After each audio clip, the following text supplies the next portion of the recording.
je suis arrivé à Rouen quand j'avais 3 ans. On habitait à Bois-Guillaume avec ma famille. J'ai grandi à Bois-Guillaume et j'ai fait toute ma scolarité là-bas. J'ai grandi aussi dans le mouvement eucharistique des jeunes depuis mes 15 ans. Et puis avec la paroisse du diocèse. Je suis rentré en faculté de médecine juste après mon bac. Je suis docteur depuis 2016, merci. Et puis en parallèle, je suis rentré au séminaire.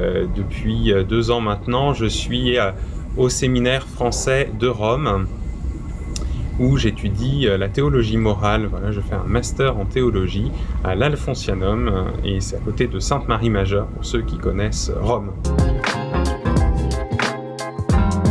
Comment est née ma vocation ? Alors, je pense que ma vocation, elle est née dans le cœur de mes ancêtres. Voilà, je vous invite à prier aussi pour eux, et notamment pour Pauline, qui est mon arrière-grand-mère, qui a prié pendant toute sa vie pour qu'il y ait des prêtres. Alors, elle est décédée il y a bien longtemps, je ne l'ai jamais connue. Voilà, peut-être le Seigneur n'exauce pas vos prières tout de suite, peut-être vous avez l'impression qu'il ne vous entend pas. Et en fait, la vocation comme ça est née pour moi de la prière de Pauline, mais aussi certainement de la prière de beaucoup d'autres des personnes qui m'ont accompagné.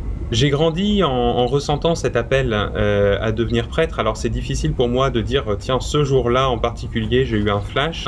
Toujours est-il que j'ai eu l'impression, un peu comme le prophète Jérémie, d'avoir été appelé dans le ventre de ma mère et d'avoir toujours grandi avec ça. Et quand je suis arrivé au lycée, s'est posé la question de savoir si j'entrais au séminaire entre guillemets tout de suite ou si j'attendais un peu.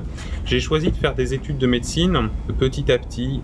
Voilà, en intégrant les GFU, j'ai poursuivi ce discernement vers la vocation. Un autre point clé peut-être aussi à dire sur, pas forcément la naissance, mais le développement de cette vocation, c'est que j'ai vraiment l'impression que le Seigneur m'a guidé sur tout ce chemin-là, et l'anecdote que je raconte souvent pour présenter ce parcours, c'est celle de ma première année de médecine. Quand je suis arrivé au concours, il s'est produit un fait assez étonnant, c'est que j'ai paniqué sur ma copie.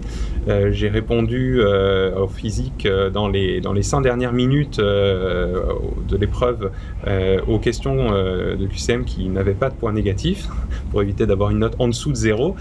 Et puis voilà, je suis rentré à la maison en ayant la certitude d'avoir échoué en médecine, et puis la certitude de pouvoir enfin rentrer au séminaire.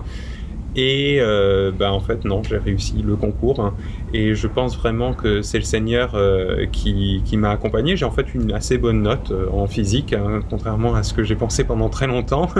J'ai regardé le relevé pour les besoins de mon témoignage sur ma vocation. On m'a dit, mais parfois ça donne l'impression que c'est simple, en fait, il suffit de suivre le Christ, ça n'a pas l'air très compliqué, alors que la vraie vie, c'est assez compliqué. Quelque part, c'est vrai. Ça veut juste dire que quand on fait le choix de suivre le Seigneur et qu'on vit une vie de prière, eh bien, il nous est donné, y compris dans les moments de plus grande tension, de pouvoir continuer à choisir le Christ et de pouvoir continuer à choisir notre vocation. Quelle est ma relation au Christ ? Dans ma vie, je pense que le Christ est avant tout un ami, au sens où on vit des choses ensemble, même si je ne prends pas un petit déjeuner avec lui tous les matins. J'essaye d'échanger avec lui, de construire cette amitié, que ce soit à travers des temps de prière, que ce soit en essayant de voir comment il habite ma vie, comment il me parle à travers mes frères, comment il me parle à travers les autres personnes que je peux croiser. Et petit à petit, en construisant cette amitié, je me rends compte que c'est aussi un maître, non pas enseignant à la faculté, mais simplement quelqu'un qui a beaucoup à m'apprendre sur ce que c'est une vie humaine et sur la façon dont je peux aider les autres. Plus je grandis dans cette amitié avec le Christ, plus je me rends compte que la Bible, il y a des textes, entre guillemets, assez simples, dans lesquels on peut rentrer. Plus je me rends compte aussi qu'il y a des textes qui procèdent beaucoup par sous-entendu, et qu'on gagne à s'arrêter dessus, on gagne à rentrer dans les contradictions apparentes du texte, à rentrer dans les contradictions apparentes de la vie en Église. Là, il y en a peut-être un tout petit peu plus. Et en fait, à travers même ces contradictions, le Seigneur vient nous parler. Comment je vis ma foi au quotidien ? Aujourd'hui, je la vis au séminaire français de Rome. Voilà, vous avez derrière vous tout un bel espace qui illustre cette vie actuelle. La vie de foi au séminaire, elle est d'abord rythmée par la vie de prière, par les cours qu'on peut avoir, par les échanges avec les frères. Si on voit la foi comme un engagement, moi, la façon dont je le vis, c'est que j'essaye de vivre, entre guillemets, chaque instant à fond, ou de choisir de le vivre.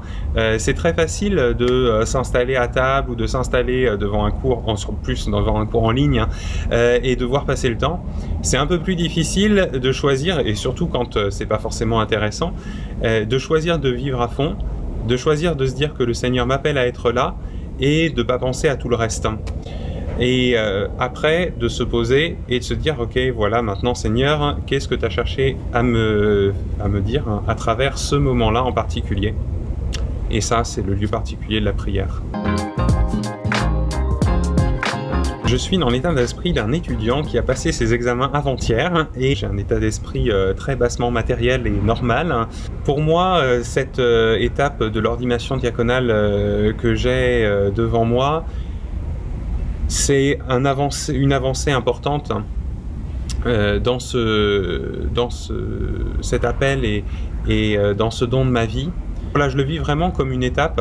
Je sais qu'il y aura d'autres choix à poser au cours de ce premier semestre 2021, encore plus au cours du deuxième semestre. Je m'attends à beaucoup de changements. Je pense sincèrement qu'on vit une période absolument géniale dans l'Église. On va devoir pas repartir de zéro, mais se laisser conduire encore plus par l'Esprit et voir l'Esprit travailler et réinventer l'Église devant nous. Et pour ça, je trouve que c'est assez génial. Je me prépare à l'ordination d'abord en ayant prévu un gros temps de retraite avant l'ordination elle-même. Je me prépare à l'ordination en rentrant en paroisse. J'essaye de comprendre ce que c'est que le diaconat, j'essaye de le vivre intérieurement. J'ai découvert le personnage de Saint François d'Assise comme diacre et peut-être vous pourrez le mettre en commentaire de la vidéo si ça vous inspire quelque chose. Qu'est-ce qui s'est passé chez Saint François et qu'est-ce que la figure de ce grand saint et de ce grand maître en christianisme peut nous apprendre du diaconat ?